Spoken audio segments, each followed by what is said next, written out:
Greetings, welcome back. It's Coach D here with the fabulous exercise for you today. I'll be demonstrating the prone bird dog as I demonstrate. Down flat on our stomach. Head is in neutral. Arm and leg are up. Inhale, exhale down.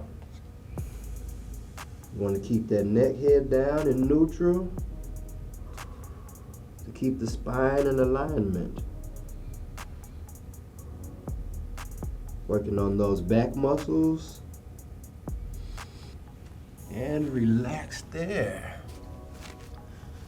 So that was the prone bird dog where we're working on our back side of our muscles, the lower back, the glute, and the hamstrings. Really great muscles to target since we do a lot of sitting throughout the day.